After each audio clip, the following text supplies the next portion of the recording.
या स्पीड कहते हैं। सही है, रूट मीन स्क्वायर वेलोसिटी की बात कर रहे हैं। तो बच्चों देखो, गैसेस में हम एवरेज वेलोसिटी नहीं निकाल सकते हैं। किसी गैस की एवरेज वेलोसिटी हम नहीं निकाल सकते हैं। गैसेस की कोई एवरेज वेलोसिटी हम नहीं निकाल सकते हैं। सही है, क्योंकि गैस के मॉलिक्यूल स्ट्रेंथ आपके पास जितना पॉजिटिव एक्सेस की तरफ जाते हैं, सही है, उतने ही स्ट्रेंथ वो नेगेटिव एक्सेस पे आ जाता है। 4 मीटर पर सेकेंड और माइनस का 4 मीटर पर सेकेंड। सही है, ये जितना पॉजिटिव फ्लो बनाते हैं उतने ही माइनस का फ्लो बनाते हैं। तो इस कंडीशन में एवरेज वेलोसिटी प्लस का 4 माइनस का 4 डिवाइडेड बाई 2, आंसर आएगा 0। तो कभी किसी गैस की एवरेज वेलोसिटी हम नहीं निकाल सकते थे, क्योंकि गैस के साथ क्या है कि हमेशा वो जितना पॉजिटिव साइड पर मूव करता है, मतलब जितना पॉजिटिव फ्लो बनाता है उतना ही नेगेटिव फ्लो बनाता है, तो उसका नेट क्या हो जाता है, 0। तो कभी हम किसी गैस की एवरेज वेलोसिटी नहीं निकाल सकते थे। तो हमने कौन सी वेलोसिटी निकाली, एवरेज स्क्वायर। इसका स्क्वायर कर लिया, इस वैल्यू की भी स्क्वायर की हमने, डिवाइडेड बाई 2। तो यहां से स्टूडेंट इस कंडीशन में 16 प्लस 16 डिवाइडेड बाई 2, तो एवरेज स्क्वायर की वैल्यू क्या है, 32/2। सही है, 16 हो गया। अब यहां पे देखिएगा, सही है, वी आर एम एस, सही है, √16 और ये 4 मीटर पर सेकेंड हो गया। सही है, आपके पास 4 मीटर पर सेकंड हो जाएंगे। सही है, तो ये स्टूडेंट हमारे पास क्या है कि इस तरीके से हमारे पास ये 4 मीटर पर सेकंड, सही है, average root mean square velocity जो है वो, सही है, प्लस का 4, सही है, माइनस का 4। तो देखें स्टूडेंट, मैं ये कहना चाह रहा हूं कि एवरेज वेलोसिटी निकालेंगे तो उसकी वैल्यू 0 होगी, लेकिन जब हम एवरेज स्क्वायर निकालेंगे तो ये साइन पॉजिटिव हो जाएगा, उसकी वैल्यू तो आ सकती है। सही, एवरेज स्क्वायर की वैल्यू ये आई, और जब हमने इसको रूट ले लिया तो उसको हमने क्या, जिसका नाम दिया रूट मीन स्क्वायर। यही वजह है कि हम गैस में कौन सी वेलोसिटी निकालते हैं, रूट मीन स्क्वायर वेलोसिटी निकालते हैं। किसी गैस की एवरेज वेलोसिटी हम नहीं निकाल सकते। तो हमने एवरेज स्क्वायर निकाला और उस एवरेज स्क्वायर का रूट लेकर रूट मीन स्क्वायर वेलोसिटी बना ली। अब आप यहां देखिएगा, इसी तरीके से हमारे पास आरएमएस वेलोसिटी निकालने का एक फॉर्मूला ये होता है, 3kT/m। इस इक्वेशन में T टेम्परेचर है, K बोल्ट्जमैन कांस्टेंट है, 1.38 10⁻⁻23 जूल पर केल्विन होता है। सही है, 1.38 10⁻⁻23 जूल पर केल्विन होता है। जबकि m यहाँ पे क्या है, मास है, और T जो है वो टेम्परेचर है। इसी तरीके से एक फॉर्मूला आरएमएस वेलोसिटी को निकालने का आपकी बुक में दिया हुआ है, 3p/ρ। p is pressure, raw density है। तो यहाँ पे p स्टूडेंट प्रेशर है, सही, इस इक्वेशन में p प्रेशर है और रॉ स्टूडेंट यहाँ पे क्या है, डेंसिटी है। तो रॉ यहाँ पे स्टूडेंट डेंसिटी है, जैसे कि इस इक्वेशन में t जो है वो टेम्परेचर है। तो स्टूडेंट मैं ये कहना चाहूंगा कि इस तरीके से आपके पास ये दो इक्वेशन आरएमएस वेलोसिटी निकालने का हो गया। इसी तरीके से बच्चों, अगर मैं से स्टूडेंट यहां से वी आरएमएस वेलोसिटी निकालना चाह रहा हूं, और वी आरएमएस वेलोसिटी निकालने का फॉर्मूला 3, सही है, m/T/मॉलिक्यूलर वेट, एक फॉर्मूला ये भी होता है। इसमें R यूनिवर्सल गैस कांस्टेंट है, 8.31 जूल पर केल्विन, और T यहां पे क्या है, टेम्परेचर है, और इसी तरीके से M आपके पास क्या है, मॉलिक्यूलर वेट है। सही है, मॉलिक्यूलर मास है, मॉलिक्यूलर वेट या मॉलिक्यूलर मास कहते हैं। तो आरएमएस वेलोसिटी निकालने का ये 3 फॉर्मूला होता है, और इसी तरीके से प्रेशर ऑन गैस की इक्वेशन ये होती है, 1/3 रॉ एवरेज वेलोसिटी का स्क्वायर। ये मैंने सारे बुक के फॉर्मूलेस टॉपिक के लिखे हैं, जिसमें रॉ डेंसिटी है जो कि मास अपॉन वॉल्यूम के बराबर होता है। ये 4 फॉर्मूले लिखे हैं स्टूडेंट। अब इन फॉर्मूले के मदद से हम क्वेश्चन को डिस्कस करना चाहेंगे। देखिए कभी भी फिजिक्स में स्टूडेंट रीजनिंग क्वेश्चन को याद करने की जरूरत नहीं होती। बात पता है, हम रीजन याद करेंगे तो रीजनिंग क्वेश्चन का आंसर देंगे, नहीं नहीं, आप फॉर्मूले याद करें। आपको अगर फॉर्मूले समझ में आ जाएं तो रीजनिंग क्वेश्चन का भी आंसर आप दे सकते हैं। जैसे मैं स्टूडेंट आपसे एक सवाल पूछूं कि which of the following of maximum RMS velocity, H2 gas है, O2 गैस है, N2 गैस है और CO2 गैस है, which of the following of maximum RMS velocity. सही है, आरएमएस वेलोसिटी इनमें से किसकी मैक्सिमम होगी, कौन बताएगा? आरएमएस वेलोसिटी इनमें से किसकी मैक्सिमम होगी, कौन बताएगा बेटा? ये देखें इन दोनों के दरमियान क्या रिलेशन है? आरएमएस वेलोसिटी इनवर्सली प्रोपोर्शनल है अंडर रूट मॉलिक्यूलर वेट के। बताओ मैक्सिमम आरएमएस वेलोसिटी किसकी होगी? जी मैक्सिमम आरएमएस वेलोसिटी किसकी होगी? ओके बच्चों, H2 गैस। सही है, तो right answer is option A. इसका मॉलिक्यूलर वेट 2 है, इसका मॉलिक्यूलर वेट 32 है, इसका 28 है और इसका 44 है। तो बच्चों हमें यहां से समझ में आया कि जिनकी मॉलिक्यूलर वेट सबसे कम होगी उसकी आरएमएस वेलोसिटी सबसे ज्यादा होगा। मतलब मॉलिक्यूलर वेट जो है वो डिपेंड कर रहा है आरएमएस वेलोसिटी पे। मतलब इन सब में जिसकी सबसे कम मॉलिक्यूलर वेट है, सही, उसकी मैक्सिमम आरएमएस वेलोसिटी होगी। तो ये हमारे पास कंडीशन है। तो इसके मुताबिक आपके पास जो पॉइंट आ रहा है वो राइट आंसर इज ए। अगर मैं मिनिमम पूछता तो आप सबसे ज्यादा मॉलिक्यूलर वेट किसकी है, तो ये सबसे कम। तो ऐसे मेरे ख्याल से डिफरेंट गैसेस में आप मॉलिक्यूलर वेट को देखते हुए आरएमएस वेलोसिटी मेरे ख्याल से आप बता सकते हो। सही है बच्चों, ये बातें क्लियर हुई? ये वाला रिलेशन समझ में आया? जी बताओ, ये वाला रिलेशन समझ में आया? Okay. Formula 4 student pressure on gas है। सही है, प्रेशर ऑन गैस है। सही है, pressure on gas 1/3 raw average velocity का स्क्वायर और रॉ डेंसिटी है मास अपॉन वॉल्यूम। सही है,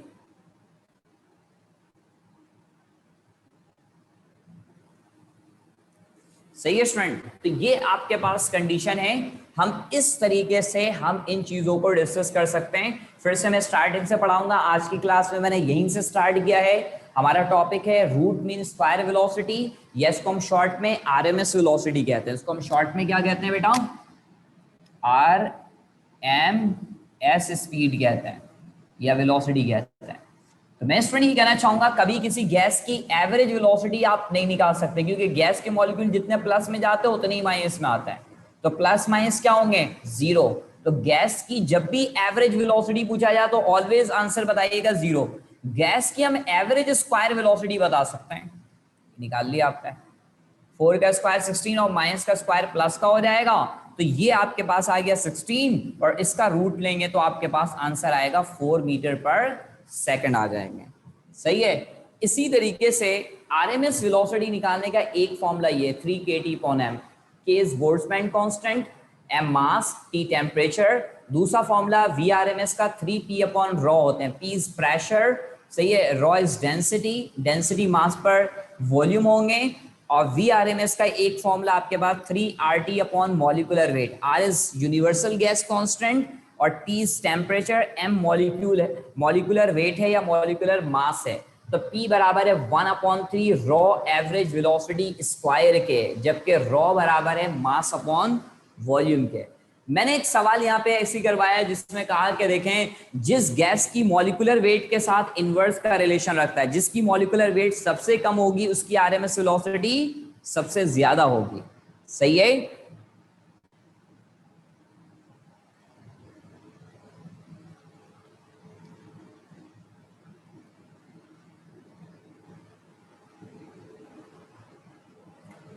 क्वेश्चन दिखाइएगा सर। वो कल मैंने एक पेपर दिया था आपको हीट का, इसके अंदर सही बच्चों, इससे और क्वेश्चन करते हैं, थोड़ा और क्लियर होगा ये टॉपिक। अभी कुछ क्वेश्चन इससे प्रैक्टिस करते हैं। कल वाला पेपर हीट के नाम से दिया था। ये 14 है। ये तो मैंने कल किया था।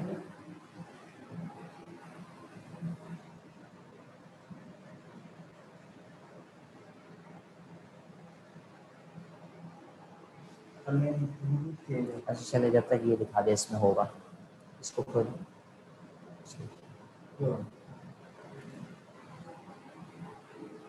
ये एक में, इसमें टॉपिक 2 में, टॉपिक 2 चाहिए होगा, इसमें किसी एक में होगा, पीछे आया था।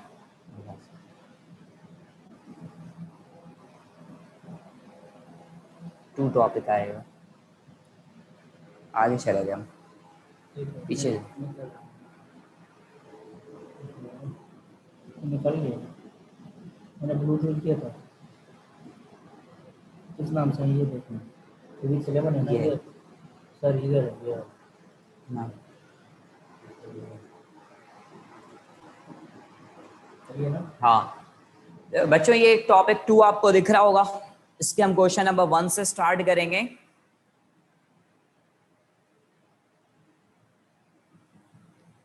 क्वेश्चन नंबर 1 से देखिएगा। इसके अंदर आप क्वेश्चन नंबर 1 देखें, टॉपिक 2 करें।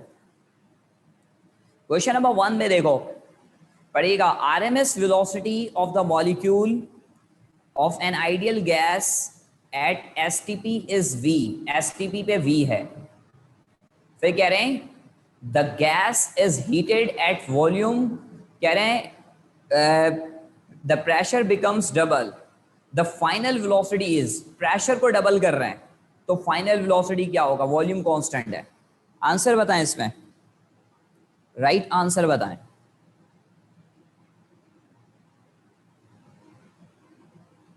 जल्दी बच्चों।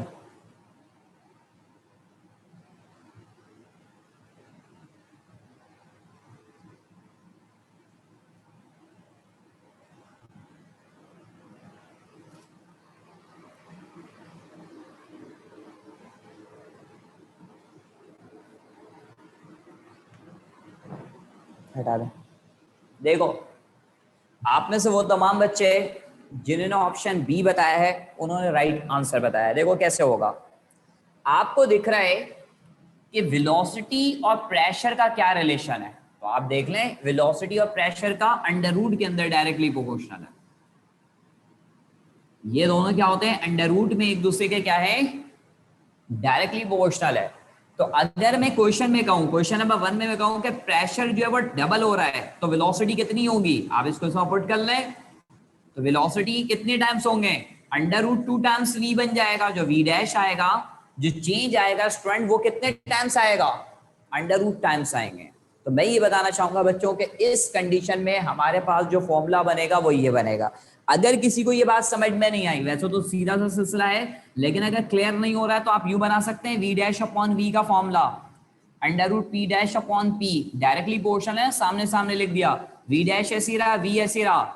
आप यहाँ पे पी डैश की जगह पे 2p रख लें, नीचे भी p कैंसिल हो गया, तो वी डैश अपॉन वी क्या होगा, अंडर रूट 2 के, तो वी डैश की वैल्यू कितनी होंगी, अंडर रूट 2v। तो मैं समझता हूँ इससे ज्यादा भी बेहतर तरीका ये है कि आपको खुद ही दिख रहा है कि फैक्टर 2 है, बस रूट 2 टाइम्स जो है वो राइट आंसर होगा। तो ये आपके पास ज्यादा आसान तरीका होता है रिलेशन में। एक फिजिक्स के अंदर स्टूडेंट सबसे ज्यादा क्वेश्चन रिलेशन के आते हैं और यही डिफिकल्ट क्वेश्चन आपको लगता है। तो मेरे ख्याल से स्टूडेंट बातें यहाँ पे क्लियर हो गई होंगी। से दूसरे सवाल की तरफ चलते हैं। सेकंड क्वेश्चन देखिएगा, क्वेश्चन नंबर 2। इसमें कह रहे हैं प्रेशर के बारे में, कह रहे हैं कि गैस का प्रेशर जो है वो डेंसिटी के साथ क्या रिलेशन रखेगा, बताओ। एक तो ये स्टूडेंट मैं ये रिलेशन बॉयल्स लॉ में भी प्रूव करूंगा और अभी भी आपके सामने बोर्ड पे लिखा हुआ है।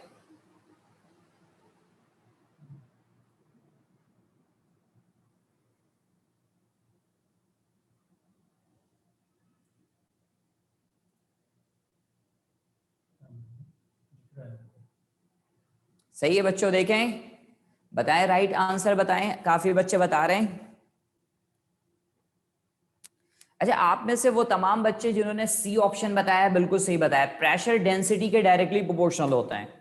आप प्रेशर ऑन गैस की इक्वेशन से देख लें, आप प्रेशर ऑन गैस की इक्वेशन से भी देख लें कि ये दोनों एक दूसरे के क्या होते हैं, डायरेक्टली प्रोपोर्शनल होते हैं। सी राइट आंसर है। देखो P बराबर है 1/3 रॉ एवरेज वेलोसिटी का स्क्वायर। तो प्रेशर और डेंसिटी का क्या रिलेशन बना, डायरेक्टली प्रोपोर्शनल बना। तो इसलिए इसमें क्वेश्चन नंबर 2 में राइट आंसर सी होगा, directly proportional to the density of gas, directly proportional to the density of gas. जी हो गया ये क्लियर। अब आप क्वेश्चन नंबर 3 पे आ जाएं। कह रहे हैं 4 मॉलिक्यूल हैव स्पीड 2 किलोमीटर पर सेकेंड, 3 किलोमीटर पर सेकेंड, 4 किलोमीटर पर सेकेंड एंड 5 किलोमीटर पर second. The RMS velocity of the gas is. इस क्वेश्चन 3 में बताएं। एवरेज स्क्वायर निकाल के, जैसे बोर्ड पे भी मैंने वर्किंग की है ना, एवरेज स्क्वायर पहले निकालें फिर उसका रूट ले लें, आंसर आ जाएगा।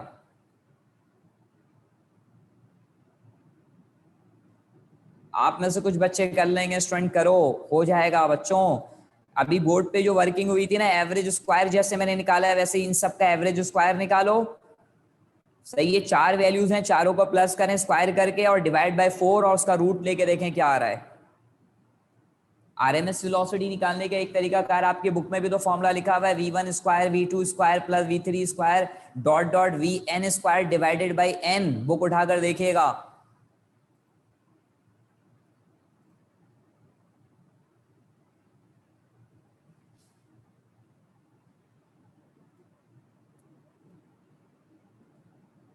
हटा दें।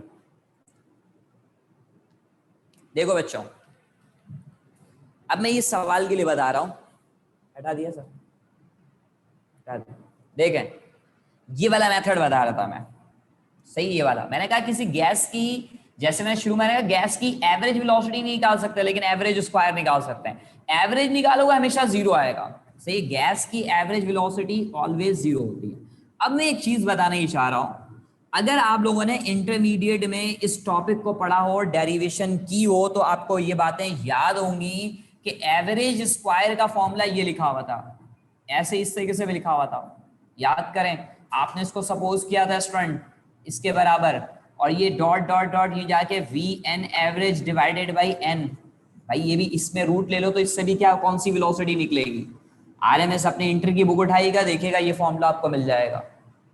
तो भाई मैं यही काम कह रहा हूं कि यहाँ पे एवरेज स्क्वायर निकालना है। पहले एवरेज स्क्वायर निकालो 2 का स्क्वायर, फिर निकालो 3 का स्क्वायर, और आंसर किलोमीटर पर सेकंड में ही लेना है क्योंकि उसमें सवाल में लिखा हुआ है कन्वर्जन नहीं करनी है, आंसर किलोमीटर पर सेकंड में ही निकालना है। तो ये आपके पास हो गया डिवाइडेड बाई 4। 4 मॉलिक्यूल है तो 4 से, यहाँ पे n मॉलिक्यूल है तो n से डिवाइड किया। आप स्क्वायर करें 4 9 16 25 डिवाइडेड बाई 4, ऊपर 54 हो जाएगा, डिवाइडेड बाई 4 देख लें। हाँ भाई 54 और डिवाइडेड बाई 4 हो रहा है। इसको 2 के टेबल में कैंसिल करें, 2 के टेबल में 2 होगा, ये 27 होगा। रूट ले लें। आप जब हम रूट लेंगे तो ये RMS वेलोसिटी बन जाएगा। इसी को तो हम कहते हैं RMS वेलोसिटी, क्योंकि कभी हम किसी गैस की एवरेज वेलोसिटी नहीं निकाल सकते थे तो हमने कौन सी वेलोसिटी निकाली, RMS, क्योंकि गैस के मॉलिक्यूल जितने पॉजिटिव एक्सेस में जाते हैं उतने नेगेटिव में आते हैं। यही तो वजह है स्टूडेंट इंटर में हम RMS वेलोसिटी निकालते हैं। क्यों नहीं सीधा सीधा कहते हैं कि find the average velocity of gas, कभी भी नहीं लिखा होगा, आंसर जीरो होगा। अगर मैं लिख दूं ना find the average velocity of gas, आप कहेंगे आंसर इज जीरो। ओके, मेरे ख्याल से बातें क्लियर हो गई होंगी।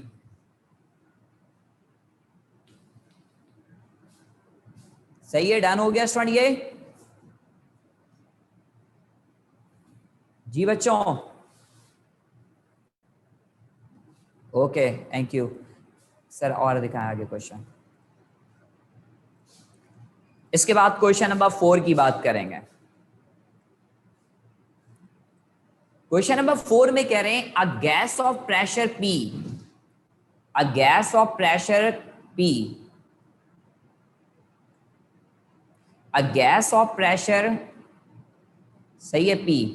अच्छा, आप में जिसको क्वेश्चन 2 समझ में नहीं आया मैं समझा दूंगा, सही है।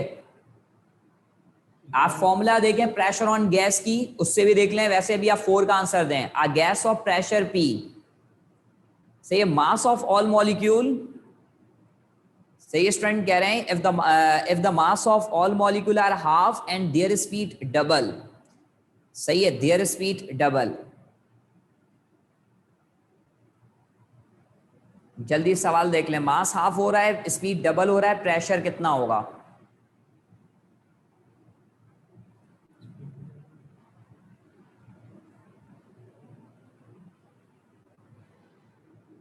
जल्दी बच्चों जल्दी बताएं, उसके बाद मैं आगे बताऊंगा। जल्दी पहले आप लोग बताएं, फिर उसके बाद मैं बताता हूं।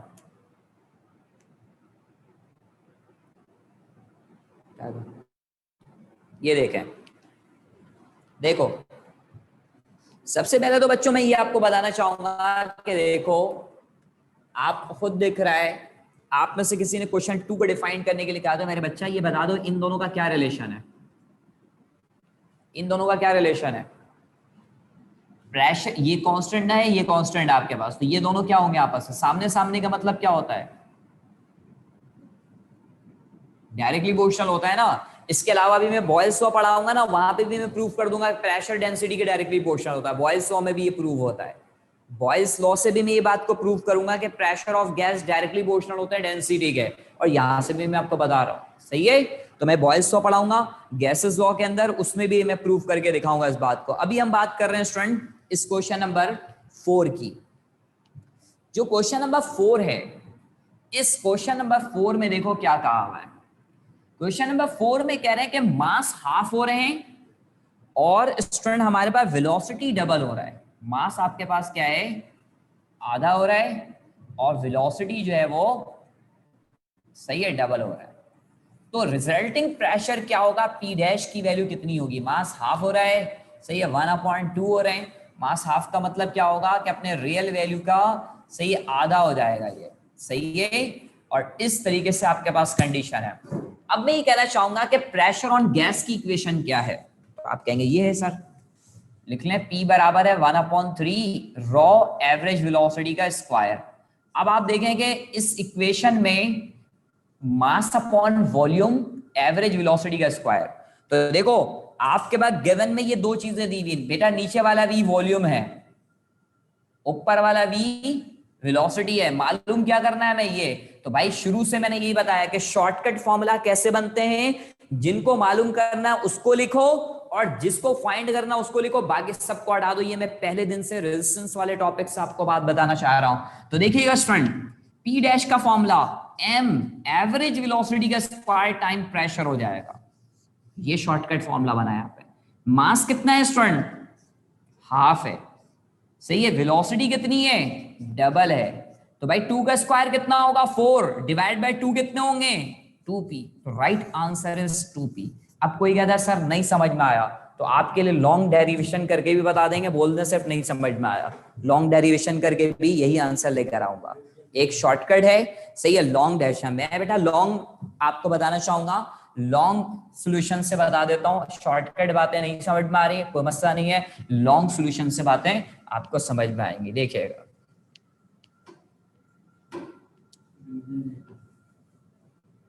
देखिएगा हमारे पास स्टूडेंट प्रेशर ऑन गैस की इक्वेशन ये है। रॉ की जगह पे हम मास अपॉन वॉल्यूम लिखेंगे, ये इक्वेशन 1 बन गया। P डैश का फॉर्मूला होगा 1/3 m डैश V और एवरेज वेलोसिटी का डैश स्क्वायर लिया क्योंकि ये चेंज हो रहा है। अब आप देखो 1/3 m की वैल्यू कितनी है, हाफ m, V की वैल्यू कितनी है 2V, सही है, 2V। एवरेज वेलोसिटी कितना है, 2 टाइम्स है, इस पे स्क्वायर लगा लिया। नीचे स्टूडेंट वॉल्यूम जो है वो V है। अब आप P डैश निकाले 1/3 1/2 m, इसको स्क्वायर करें 4, सही है, इसके नीचे V है। अब आप देखो ये 2 से ये 2 हो गया, इस 2 को हम स्टार्टिंग में लिख लें, बिल्कुल शुरू में लिख लें। इस 2 को लाकर सबसे पहले लिखना चाह रहे हैं, तो यहां से ये इक्वेशन बनेगा P डैश, सही है।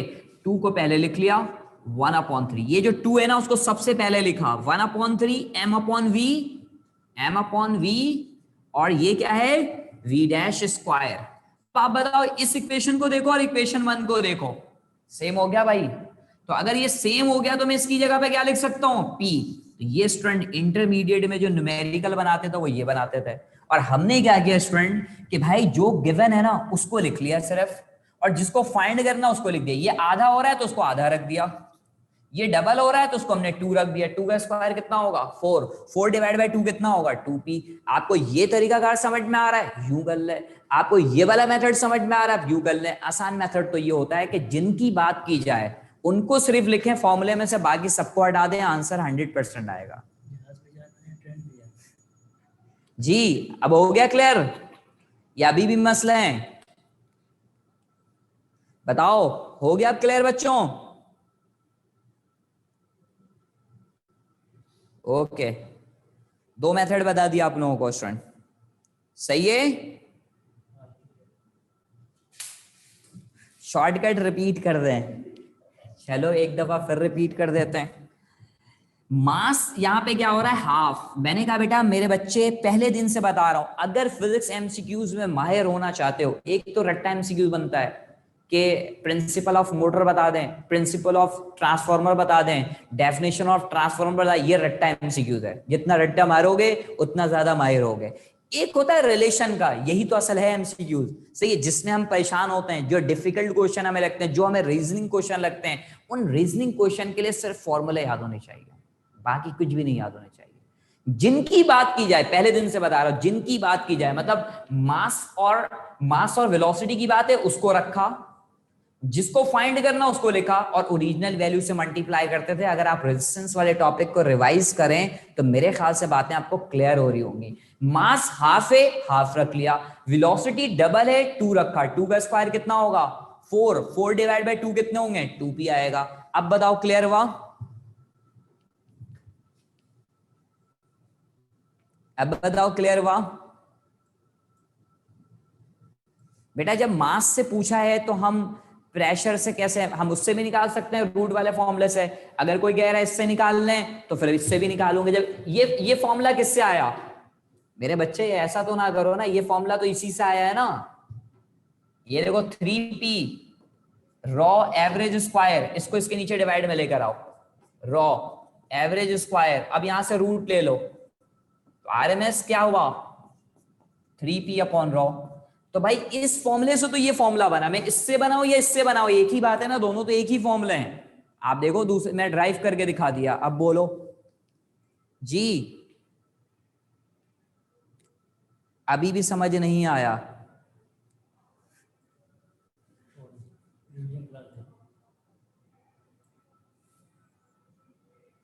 मेरे ख्याल से आपने करंट इलेक्ट्रिसिटी भूल चुके हो 2435,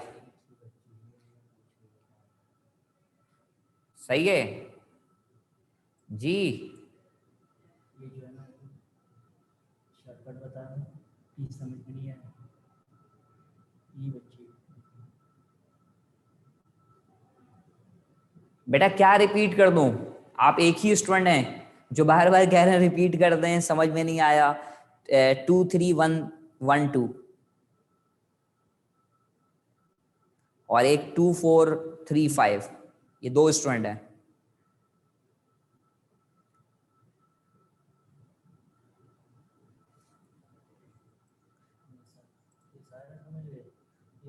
से 2 बच्चे स्टूडेंट ऐसे हैं जो कह रहे हैं कि यहीं रुके हैं और बाकी सब कह रहे हैं आगे चलें।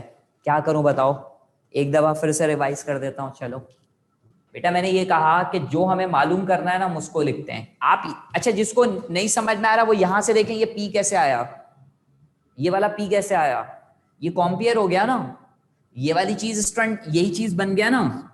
तो मैं ये बताना चाहूंगा कि अ गैस ऑफ प्रेशर पी, तो पी से बढ़ेगा ना, या तो पी से डबल हो जाएगा या पी से कम हो जाएगा या पी के बराबर रहेगा।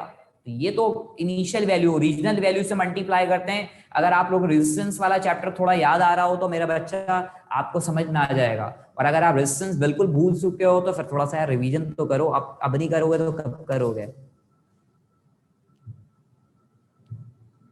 चलो आगे देखते हैं। इसके बाद क्वेश्चन नंबर 5 की तरफ चलेंगे। क्वेश्चन नंबर 5, वेरी गुड बेटा, पहले ही आंसर बता दिया। क्वेश्चन नंबर 5, आप में से बहुत बच्चे ऐसे हैं, अभी मैंने 5 बोला और आंसर बता दिए। वेरी गुड बेटा, यही फास्ट हमें मूवमेंट चाहिए एग्जाम में, इस तरीके से तेजी से वर्किंग करनी है हमें। तो कुछ बच्चे ऐसे हैं कि वहाँ पे ज़्यादा अटक जाते हैं।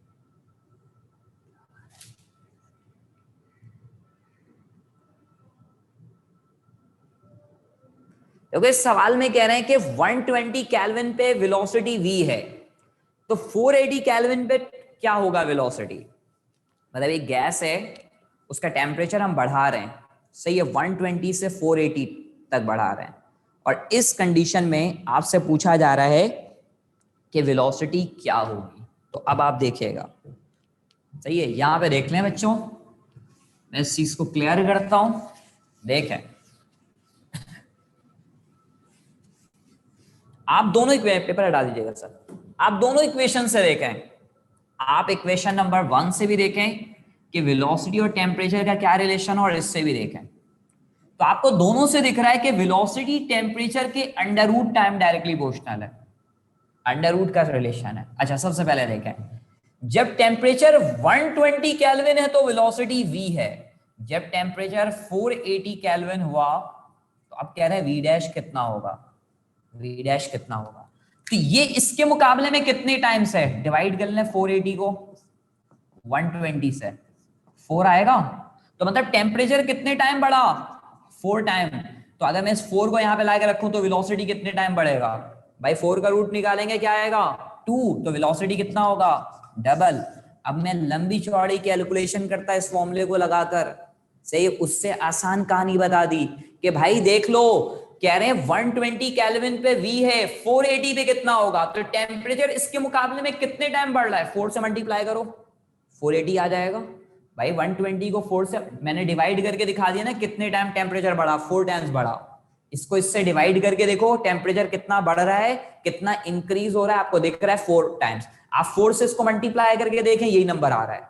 तो जब टेम्परेचर 4 टाइम्स बढ़ रहा है तो वेलोसिटी कितना होगा, आप इसको इसमें ले जाके पुट कर लें, तो 4 का रूट कितना आएगा 2, तो वेलोसिटी डबल होगा, मतलब 2 टाइम्स होगा। तो राइट आंसर 2v है, इसके अंदर राइट आंसर 2v है, सही है। आगे देखिएगा, इसके बाद वाला क्वेश्चन भी इसी मेथड से, क्वेश्चन नंबर 6 बताएं, 6 का आंसर बताएं।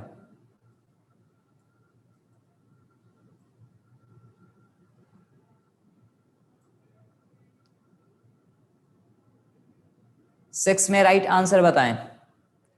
6 में कह रहे हैं 920 डिग्री सेंटीग्रेड से 20 डिग्री सेंटीग्रेड तक, 27 डिग्री सेंटीग्रेड तक चेंज हो रहा है टेम्परेचर। अच्छा, पहले टेम्परेचर को केल्विन में कर लें, फिर उसके बाद उसका जो नेट निकालें कि कितना रिड्यूस हो रहा है।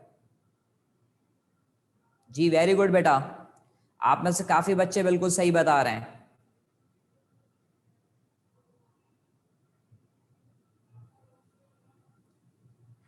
अच्छा, इस फॉर्मूले में क्योंकि टेम्परेचर T है, डेल्टा T नहीं है, तो टेम्परेचर केल्विन में होगा, डिग्री सेंटीग्रेड में नहीं चलेगा। हटा दे।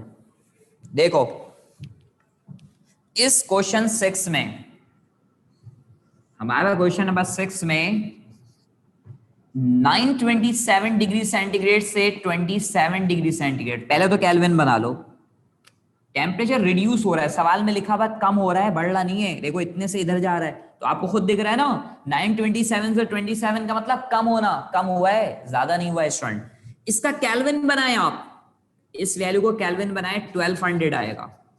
हाँ भाई 273 ऐड करके देखो, इस वैल्यू में 273 ऐड करके देखो, इसमें 273 ऐड करके देखो, 300 केल्विन हो जाएगा। अब अगर मैं इसको हमेशा इस वाले से इसको डिवाइड करना है, जैसे मैंने इधर वाले को इससे डिवाइड किया, तो इधर वाले को इससे डिवाइड करेंगे, क्या होगा 300 डिवाइडेड बाय 12 कितने आएंगे 1/4। तो टेम्परेचर कितना रिड्यूस हुआ 1/4 रिड्यूस हुआ। अगर टेम्परेचर 1/4 रिड्यूस हुआ है तो हमें रिलेशन तो पता है ना वेलोसिटी और टेम्परेचर का, अंडर रूट में 1/4 रखो। अगर अंडर रूट में 1/4 रखो तो क्या बचेगा 1/2। तो half of the initial value right answer है, half of the initial value इसका राइट आंसर है। ये शॉर्टकट मेथड है। बाकी स्टूडेंट आप वही टेम्परेचर वगैरह पुट करके पूरी कहानी निकाल के फिर डिवाइड करके देखोगे तो फिर भी यही कहानी मिलेगा। तो ज्यादा आसान जो मेथड है वो यही है कि टेम्परेचर को पहले केल्विन में किया, 1200 300, तो हमेशा जो आपके लेफ्ट हैंड साइड पे वैल्यू होगी, जो पहले दी हुई होगी वैल्यू, उसको आपने डिवाइड करना है। तो ऐसे भी सवाल में लिखा है टेम्परेचर रिड्यूस हो रहा है, तो टेम्परेचर 1/4 रिड्यूस हो रहा है तो वेलोसिटी कितना हो जाएगा हाफ। तो ये हमारे पास ये आरएमएस वेलोसिटी का टॉपिक कंप्लीट हुआ। सही है। अब हम बात करेंगे गैसेस लॉ के हवाले से।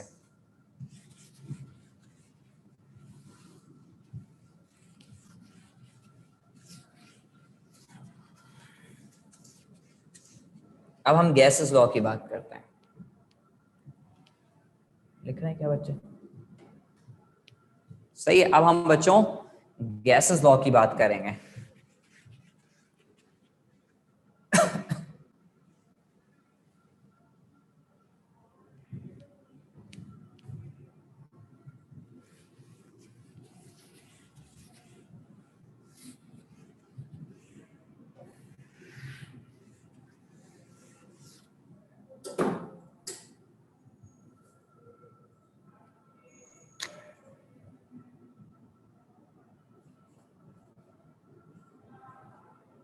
सही, गैसेस लॉ की बात करते हैं। तो बेसिकली स्टूडेंट गैसेस लॉ क्या है? गैसेस लॉ स्टूडेंट, हम किसी दो क्वांटिटी को कांस्टेंट करते हैं और किसी दो क्वांटिटी को हम वेरिएबल लेते हैं, वो गैसेस लॉ कहलाता है। मतलब हमारे पास पैरामीटर ऑफ गैस जो होते हैं वो 4 होते हैं। अब ये कौन सी दो क्वांटिटी चेंज होगा? जैसे पैरामीटर ऑफ गैस में मास है, सही है, नंबर 1 मास, टेम्परेचर, सही है, नंबर 3 वॉल्यूम, नंबर 4 प्रेशर। सही है। ये हमारे पास 4 क्वांटिटी है। इनमें से किसी दो क्वांटिटी को कांस्टेंट कर दें और किसी दो क्वांटिटी को अगर हम वेरिएबल लें तो ये गैसेस लॉ बन जाता है।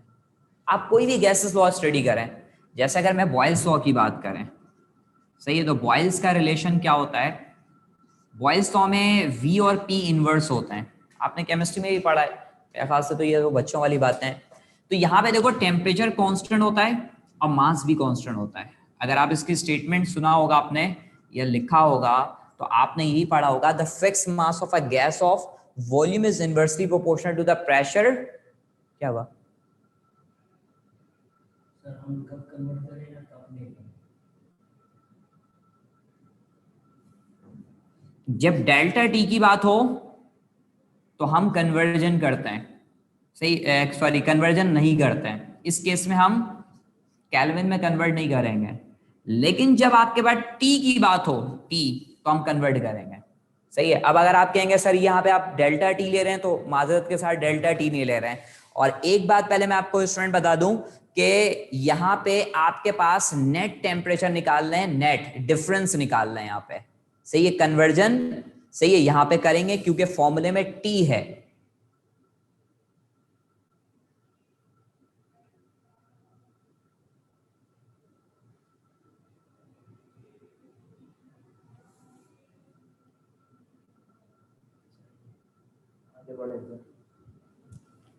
हो गया अभी ये क्लियर? जी, ओके, सही है। देखो अब हम यहाँ पे स्टूडेंट एक पॉइंट क्लियर करना चाहेंगे यहाँ पे कि देखिए स्टूडेंट, मैंने कहा कि गैसेस लॉ क्या होता है। जब भी गैसेस लॉ की बात की जाएगी तो इन 4 में से ही बात की जाएगी। मतलब 4 में से मतलब मास, सही है, टेम्परेचर, वॉल्यूम, प्रेशर, ये हमारे पास 4 क्वांटिटी है। इन चार में से हमारे पास क्या है कि हमें स्टूडेंट क्या होगा, दो क्वांटिटी आपके पास क्या होगा, सही, कांस्टेंट होंगे, दो वेरिएबल होंगे। अब आप चार्ल्स लॉ में भी देख लें, मैं इन सबको लिखवाऊंगा। अगर आप चार्ल्स लॉ में भी देख लें तो V प्रोपोर्शनल T होते हैं, मास फिक्स होता है और प्रेशर कांस्टेंट होता है। तो देख लें जो भी गैसेस के लॉ बन रहे हैं सब में इनमें से किसी दो क्वांटिटी को कांस्टेंट रखा हुआ है, दो पे variable, that is called gases law. इससे हम कहते हैं गैसेस लॉ। सबसे पहले आप हेडिंग बनाइएगा बॉयल्स लॉ की और बॉयल्स लॉ की स्टेटमेंट लिखें।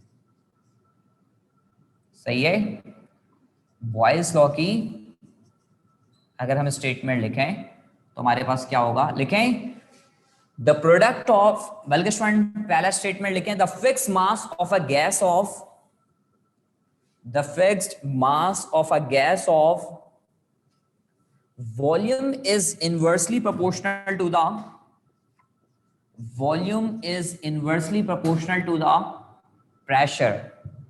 Volume is inversely proportional to the pressure. Say volume is inversely proportional to the pressure at constant temperature. फिर से सुनिएगा statement, the fix mass of a gas of volume is inversely proportional to the pressure at constant, सही, at constant temperature. सही है, the fix mass of a gas of volume is inversely proportional to the pressure at constant temperature. PV student constant के बराबर होता है, क्योंकि आप यहाँ पे कांस्टेंट लेंगे तो हमारे पास एक इक्वेशन P1 V1 जो होता है वो P2 V2 के बराबर होते हैं। हम बॉयल्स में आपने केमिस्ट्री में यूं ही पढ़ा होगा। अच्छा, बॉयल्स की एक सेकंड स्टेटमेंट है, सही, एक सेकंड स्टेटमेंट है जिसके मुताबिक क्या कहते हैं कि product of pressure and volume is proportional to mass. एक आपके पास ये भी रिलेशन इसने बताया कि product of pressure and volume is directly proportional to the mass. तो इसके मुताबिक स्टूडेंट हमारे पास क्या बन जाएगा, पी वी कांस्टेंट के एम, तो पी वी अपॉन एम हो जाएगा।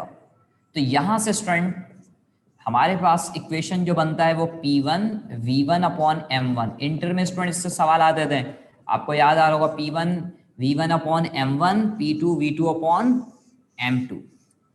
इसी इक्वेशन को फर्दर अगर हम चेंज करें तो M1 अपॉन V1 लिख सकते हैं और P2 M2 अपॉन V2 लिख सकते हैं। भाई इस वॉल्यूम को नीचे लिया है डिवाइड में, तो हम सबको पता है कि मास अपॉन वॉल्यूम किसके बराबर होते हैं, तो आप सब कहेंगे डेंसिटी के बराबर होते हैं। तो डेंसिटी के बराबर हो गया, मतलब ये डेंसिटी 1 हो गया और ये आपके पास डेंसिटी 2 हो गया। आप इसके बाद देखिएगा अगर हम यहां से P1 अपॉन P2 की इक्वेशन बनाए तो ये हो जाएगा ρ1 अपॉन ρ2। मतलब फर्दर स्टूडेंट में इस चीज को देखें, ये मास अपॉन वॉल्यूम डेंसिटी 1 हो गया, ये डेंसिटी 2 बन गया। अब अगर मैं इसको यहां से फर्दर इसको नीचे ले आया यहाँ पे, तो आप देखो P1 के सामने ρ1 है, P2 के सामने ρ2 है, तो ये दोनों एक दूसरे के क्या है, ये दोनों एक दूसरे के क्या हो गया, डायरेक्टली प्रोपोर्शनल हो गया। तो ये दोनों एक दूसरे के डायरेक्टली प्रोपोर्शनल है। जो बातें अभी मैंने क्वेश्चन मैंने आपको कहा था बॉयल्स लॉ में भी मैं प्रूफ करके दिखाऊंगा, तो बॉयल्स लॉ के अंदर भी हमारे पास दिख रहा है कि प्रेशर और डेंसिटी एक दूसरे के प्रोपोर्शनल होते हैं। इसको नोट कीजिएगा, सही है, जल्दी बच्चों इसको नोट करें। और मैं क्वेश्चन नंबर 6 अभी एक दफा फिर बता रहा हूं, जो पिछले टॉपिक का क्वेश्चन नंबर 6 है वो मैं एक दफा बोर्ड पे फिर बनाऊंगा, इसको नोट करें। मैं क्वेश्चन नंबर 6 एक दफा फिर बता रहा हूं।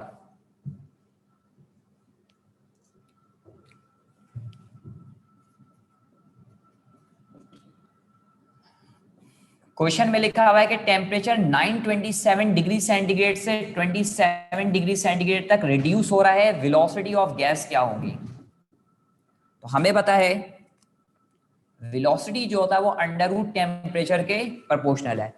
टी है स्टूडेंट, ये डेल्टा टी नहीं है, ये टी है, तो टी केल्विन में होगा, डेल्टा टी होगा तो डिग्री सेंटीग्रेड में भी चल जाएगा। तो देखो मैं इसको केल्विन बनाऊं 1200 हो जाएगा, भाई आप इसमें ऐड कर लें 273, इसका केल्विन बनाएं 300 होगा। अब मैं देखना चाहूंगा कि इससे इस तक आते वक्त कितना टेम्परेचर कम हुआ, तो इसको इससे डिवाइड कर लेंगे। 300 डिवाइडेड बाई 1200, आपने इन दोनों को कैंसिल किया, ऊपर 1 नीचे आपके पास 4 आ जाएगा। सही है, 0 से 0 कैंसिल, 3 से 12 4 होगा। तो भाई टेम्परेचर कितना रिड्यूस हुआ? 1/4। तो ये 1/4 को 1/4 को रूट में ले जाए तो कितना बचेगा? रूट के अंदर अगर 1/4 लें तो हाफ आएगा, तो इसलिए तो हम कह रहे हैं half of the initial value, क्योंकि जो वेलोसिटी में चेंज आएगा वो अपनी इनिशियल वैल्यू से ही वो कम करेगा, अपनी इनिशियल वैल्यू से ही, सही है, उसको रिड्यूस कर रहा होगा। फिर बेटा मैंने एक दफा क्वेश्चन 6 बता दिया।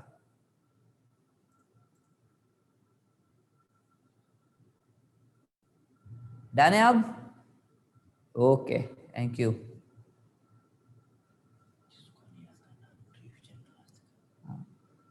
चलो बच्चों, अब हम यहाँ पे मेरे ख्याल से टाइम हो गया सर। सही, अगली क्लास में हम यहीं से स्टार्ट करेंगे। बॉयज लॉ तक हो गया है, अगली क्लास में आपने याद दिलाना है, चार्ल्स लॉ से हम शुरू करेंगे। सही है, गैसेस का टॉपिक हम अगली क्लास में इंशाल्लाह कंप्लीट करेंगे।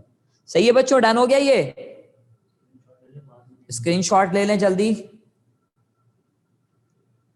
Okay, thank you, Allah Hafiz.